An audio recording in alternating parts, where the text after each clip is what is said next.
you are back with comedian David Boyle, and I'm quitting alcohol. And the Boyle ate something bad at the big brewski, the big fucking brewski last night. And I have been shitting all day. That's what happens here. You'll eat something off the side of the road cooked by some cunt with no arms, stirring it with his fucking toes. You'll eat that and you'll be fine. But you go to some place that's meant to be high class and you eat something like a fucking pizza and you end up sitting on the toilet for 90% of the day. I didn't even eat that much last night, but we did have beef and pork. Beef is illegal in this state, but when you go to these high class fucking expensive joints, they sneak some fucking beef on the menu. And there's a lot of people who love beef here, but they really don't know what the fuck they're doing with beef. They have no idea, actually. You'll order a steak and they'll call it like a Scotch fillet and it'll come with like the shin bone or something. The beef here it's not the best beef, but today has been pretty rough. Like, I'm not in pain or anything. I was this morning. My fucking stomach was cramping up like a fuck this morning. But I don't even know if that was from this or that was from the boot jalopy hot sauce I ate for lunch. I thought it was the hot sauce at first, but then it lasted all day. Not the pain, but the gas. The gas coming out both ends. The burps are the worst. I'm doing like 10-second burps, and they smell like fucking poison too. This has only happened to me once before in India, I think. And that was my own fault. It was the first time I came to India. This was before my wife's parents knew about us. This is like 9 years ago, but I came to visit my girlfriend, who is now my wife, in India, and I spent a couple of weeks with her here, and then I traveled around India by myself for a while, for like 6 weeks or something. So anyway, I was going to the Taj Mahal, and I caught a train there, and you get off at Agra Station. Agra Station, A-G-R-A. And I didn't have a plan, as usual. All I knew was I was going to see the Taj Mahal. I didn't really know where it was. All I knew was you had to get off at Agra Station and then figure it out from there. So I called an overnight train, but it's a sleeper train, so you get a whole little fucking single bed to yourself. There's a curtain. They come around with little snacks, little fucking poppadoms and samosas and shit like that. A little bit of water. You don't want to eat and drink too much on the trains because you don't want to go into the toilets. There's toilets on the train, but you don't want to go in them. So I generally just eat potato chips and have small sips of water on trains here. But the train rocks up at Agra first thing in the morning. The sun's just coming up and shit. I'm barely awake. I jump off the train and then I realize, fuck, I don't even know what I'm meant to be doing. And as soon as you hop off the train, you have like 300 fucking Tuk Tuk drivers. They're actually called auto drivers here. Just swamping you, trying to get you to go on a tour of the Taj Mahal. And there's a smaller Taj Mahal as well, which I didn't know about. But because they're all swamping you, you're just like, fuck this. So I'm like, nah, I'm not doing any of it. So I'm beating them all away. I'm like, nah, I'm figuring it out myself. And then the pandemonium sort of died down because I was hanging around the station for like half an hour trying to figure out what I'm going to do. I had no plan. And then this one tuk-tuk driver comes up to me and he's like, so what are you going to do now, big man? And I'm like, how much did you say that tour was again? And then he gave me a price. I got him down a bit and then we were off together for the day. So he told me this tour he had like planned out. I was going to go see a couple of different temples and all this sort of shit. And I'm like, yeah, cool, whatever. I don't even know what's going on. And he's like, do you want to have lunch? And I'm like, yeah, I'd love to have lunch. He's like, do you want to have lunch at my house?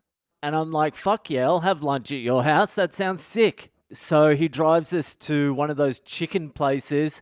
He chooses a chicken. They cut the chicken's head off. They pull its fucking shit off. So we've got the chicken for lunch. He's like, do you want to have a drink? And I'm like, fucking oath, I want to have a drink with my fucking dead chicken. So I buy a bottle of gin. It's like $10. I think the chicken was like $2.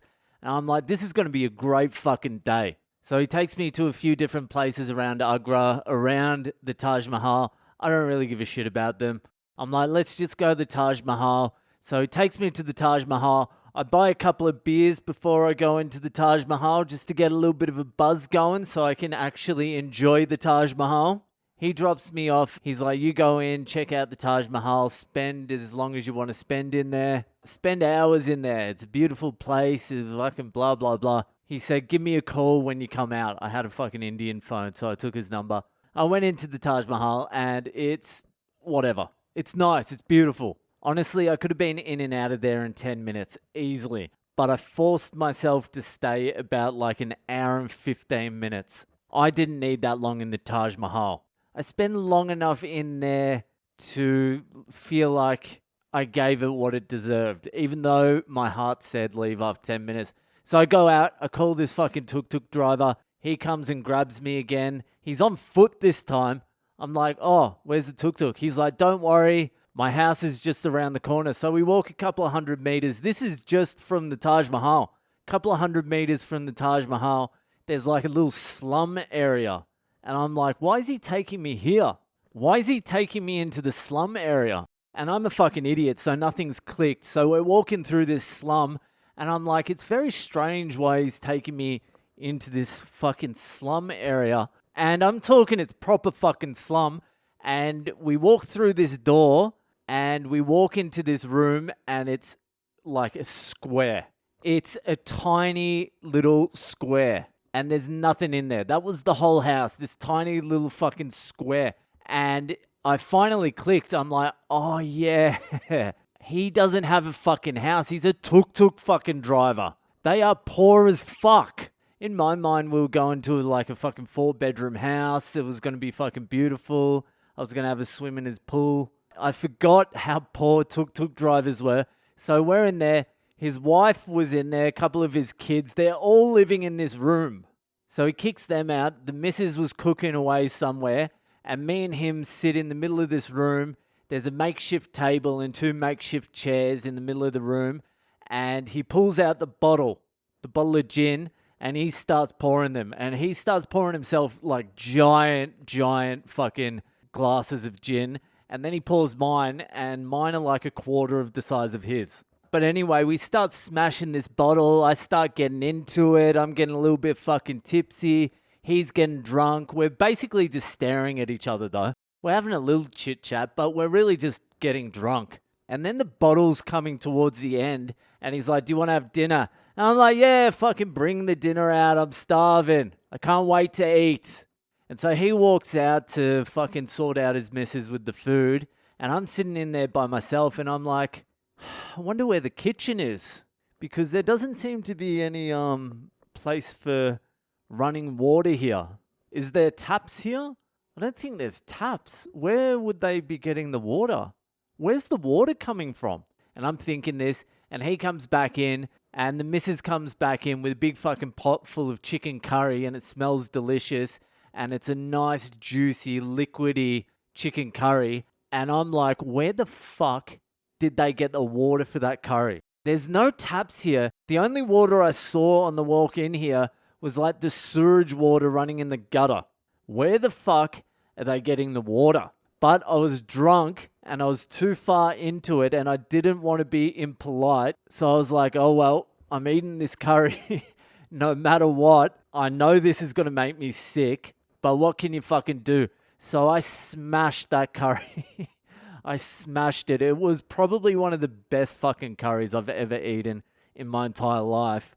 And then for the next 2 fucking days, I was shitting and vomiting. No, the shitting and vomiting only lasted for a day. And then the next day, which was probably worse, I was doing like 45-second farts and 20-second burps all day. I would run to the toilet thinking I need a shit and jump on the toilet and I would just fart for 45 seconds. That's it. Just one continuous 45-second fart.